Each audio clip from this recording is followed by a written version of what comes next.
Hi, my name is Tammy Rogers. I am the Volunteer Education Coordinator for the Domestic Violence Service Center.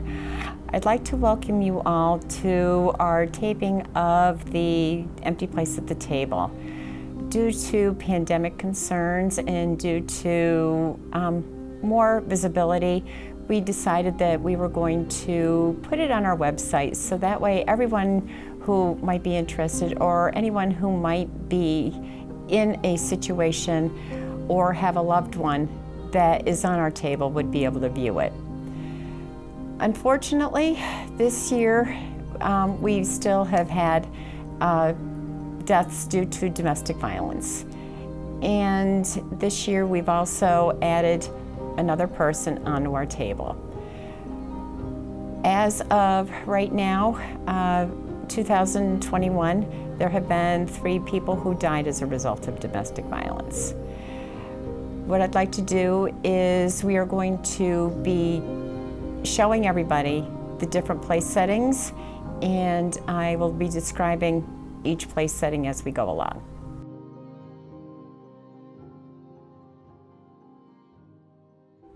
I'm here to talk about my daughter Tara and what led to her death. She dated a few guys. She met one specifically named Joshua, who in no time managed to take over control of her life. He moved in the house within a month. I had met him the first week of July, and he told her, oh, his basement flooded, he needed a place to stay, so he started moving his stuff in, pulled a dog in, just slowly moving in and taking over. And I personally, I had, like I said, met him the first week of July, and personally thought he was a little bit odd. He didn't like music. He didn't like to talk. I never saw him smile. But Tara said he treated her right. She said he would never hit her.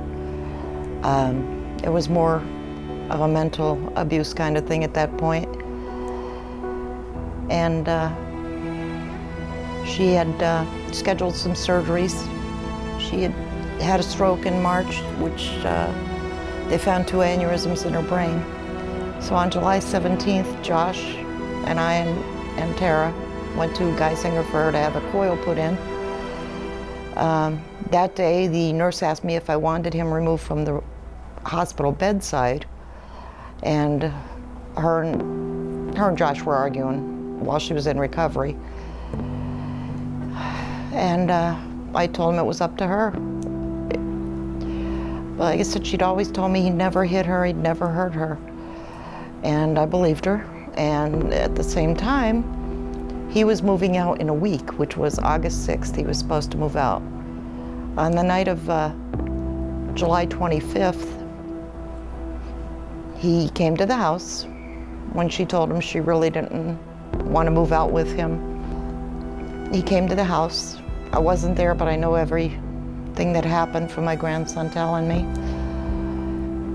He came in, he put a gun down on the island. Tara and my grandson, Chad, were sitting at the island. She got up from the island, started to walk to the steps, told Josh to get out of here, and he started firing. My grandson jumped in the way, tried to take the gun off him. He was shot 9 times. It was 8 times that the bullets went through him, and the 9th bullet was a graze. Tara was on the floor. She had 2 shots in her already. She was bleeding out. The reason I mentioned the surgery is because she was on blood thinners, and she was bleeding out on the floor. Well, after Josh shot Chad Jr., he went back to Tara and fired 2 more shots in her back. And I guess he wanted to make sure that if he didn't have her, nobody would have her. From there, Chadwick couldn't get a phone signal to call 911. Josh had fled the scene. And he managed to, even with the bullets in him, he managed to get outside. He went up the steps. He had to move his mom, her body, to to get to the steps and to get outside to get a signal for 911. The policeman that found him was named Jay Slackoff. He found Chad bleeding out in the backyard while other police surrounded the house, thinking that Josh was still inside. They wouldn't go in, they couldn't secure the scene. But Jay Slackoff put pressure on my grandson and on the wounds, the most serious wounds. And until the ambulance came.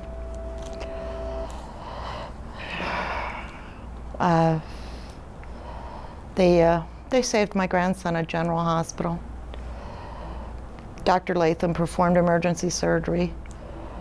My daughter Stephanie and I went to General while Chad Sr. went up to Geisinger. Both hospitals were locked down. And it was just crazy. I could remember everything that night. I could remember driving up River Street. I was supposed to be home. I was at my other daughter's babysitting, and we got the call just before midnight that something was going on at the house, that the police had it secured. We didn't know what, we just knew it wasn't anything good. Tara, she was something else. She was a prankster. She loved pulling pranks on me. My favorite story to tell, and I know so many people have heard it, is how I was up in my room and she called me down. She said, "Mom, come on down, have some Oreos." And I went to eat the Oreo. I could smell toothpaste. She took the cream out of the cookies and put in toothpaste, tried to feed them to me. Another time I went to make my coffee and she substituted the sugar with salt. So a mouthful of salty coffee it was. She made notes on the closet door that it wasn't Narnia. She once removed all the toilet paper from the house and hid it and left notes up with the jigsaw picture. She was a very generous person. I remember one time a family had lost everything in a fire and she donated her living room suit. And I said to her, I said, "Tara, what are you gonna do? You need a living room suit." She said, "Well, it was about time I got a new one." And she wanted these people to have it. She had a homeless man that she used to come down every night and bring supper. She didn't know him from Adam, but she knew, you know, if someone's hungry, you feed them. You help people when they're down. A lot of her friends were in recovery. She accepted them the way they were. A lot of her friends were active addiction. She accepted them the way they were. That's one thing that people loved about her, was that she didn't judge you. She accepted you the way you were and treated you like you should be treated. She knew the difference between enabling and showing love. She knew that. So many people to this day that miss her, that loved her, that can't believe to this day that it happened. I myself have a hard time with acceptance. Just sometimes like a bad dream, like it didn't really happen, that I could pick up the phone and call her. Well, the way things are today, the family's pretty much shattered. Before we lost Tara, we lost my mom in March. And then when Tara left, she was the glue that held everybody together.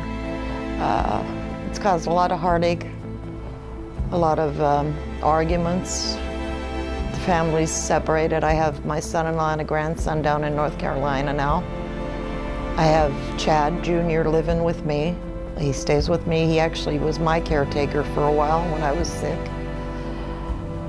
My youngest daughter and the two youngest grandchildren are living in the house, and Stephanie, my youngest daughter, she has a hard time staying there sometimes, knowing what happened.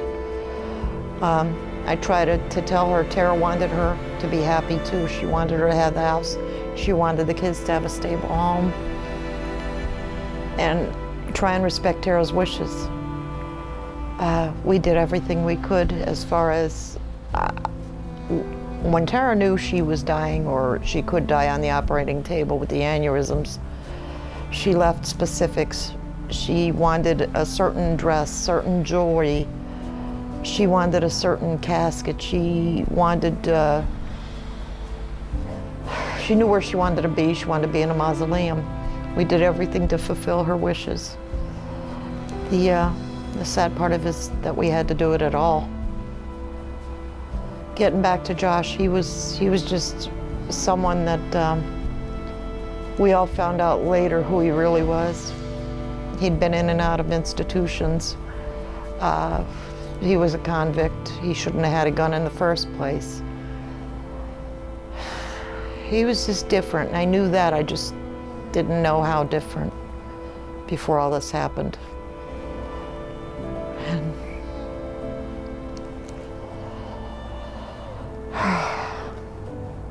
just didn't know it was going to go this way. I mean, things would have been different that night had we known what was going to happen, and there was no way we could know. I should have been home. I still carry guilt with me for not being home. I don't know what I would have done. I don't know what I could have done, but it stays with me. I carry this, I brought the picture with me of Tara and the family because that's the way I think it should be. It should be today, and it's not. And it breaks my heart. They were happy at one time. We wanted to get a Tara Grove Foundation started so that we could do tournaments and benefit the Heart Association and stroke awareness, breast cancer, domestic violence, and we're still working on that foundation. So I'm hoping we could get that done someday and do the baseball games, do the motorcycle rides, do the benefits, just to help somebody else and to know that domestic violence is not always physical. It can be mental too. And that's what we saw on our side. The physical part didn't happen until July 25th. And that's the night it all ended. And a new life started for her friends, for her family, and a new life without her. This is crazy because I could still hear her voice. I've saved voice recordings on my phone, videos of her and I singing in the Jeep that I watch often. And when I go to the cemetery, I used to believe that you never play music. Now when I go to see her, I play all her favorite songs. I sit there, I have a smoke with her. And she's with me every day, everywhere. It's not that I have to go to the cemetery to feel close, but I do go to visit. We just had a 3-year memorial, and some friends showed up. We lit candles, and we lit a lantern to go up into the sky to get to her.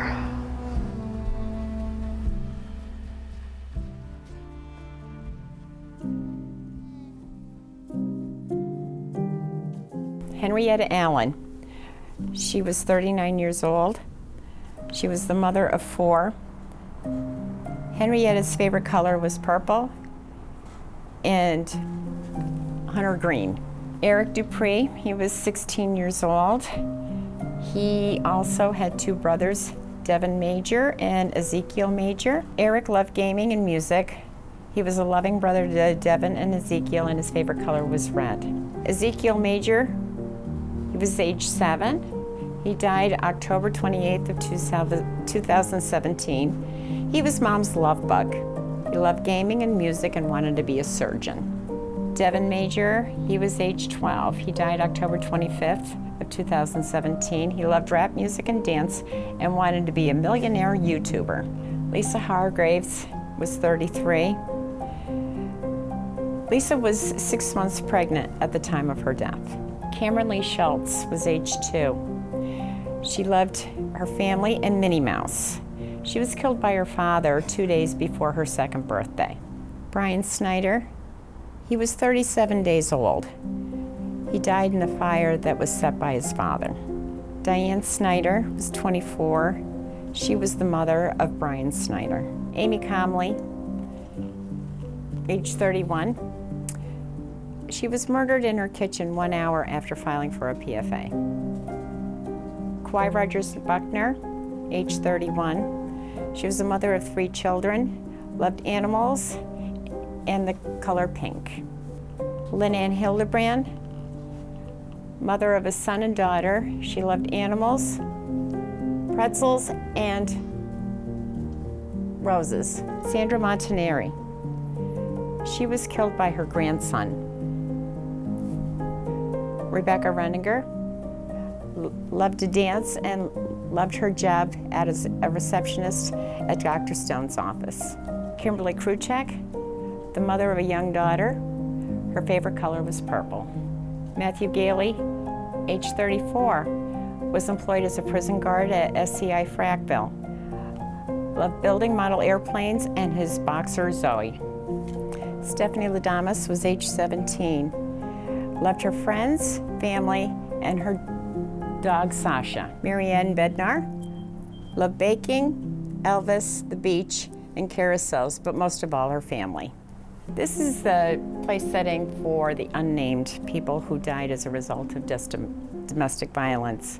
This place setting represents all the victims and the survivors.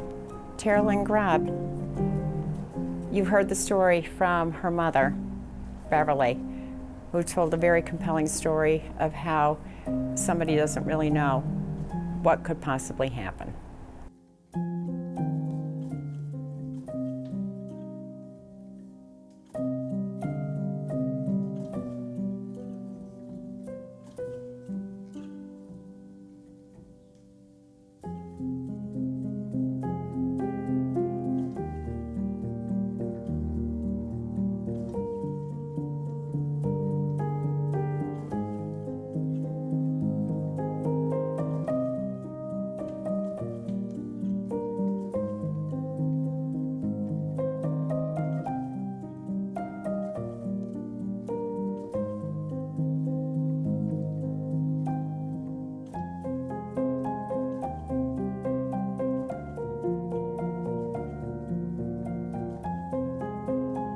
Carly Bitterman Dennis, she was 30 years old. She was a dispatcher for 911, who also enjoyed helping others. Deborah O'Boyle, she was 30 years old, the mother of a young daughter, and Deborah was a beautician. Georgia Nevius, she was 23. Georgia loved teddy bears and red roses. Sharon Lakumis, she was 32. She was the mother of a young son. Sharon was a technician for a cardiac care unit. Dorothy Kareni, she was 78. She loved her family. She was assaulted by her niece on March 28th and died 11 days later. Deborah Van Leuven was 27. She was the mother of a toddler, and Deborah was a nurse at a local hospital. Jane Aiello was a nursing surgical specialist. She loved her children, and her favorite color was blue. Toni Lynn Wilkinson was 46. She loved her family, crafts, and her dog, BB. Wyndham Lewis Jones, age 43. He was a pastor, social worker, husband, brother, and son. Brian Braymeyer, he was 31 years old.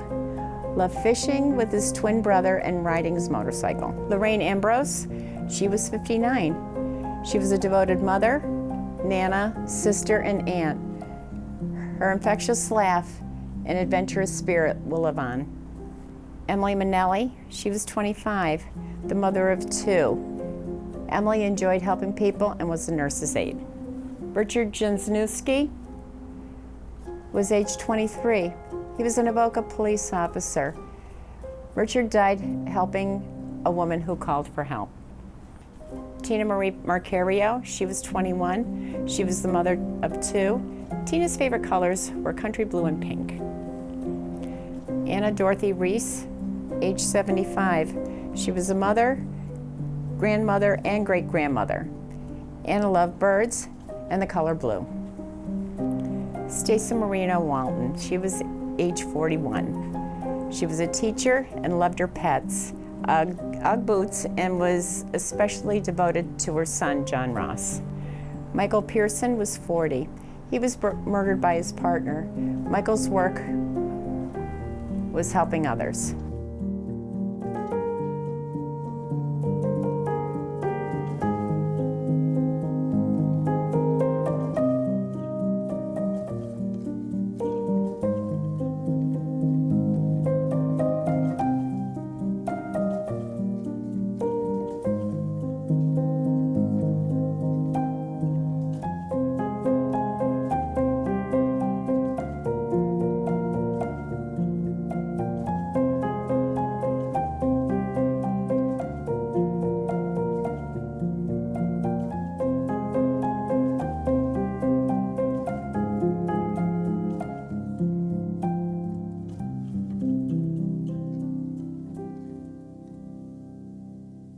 you.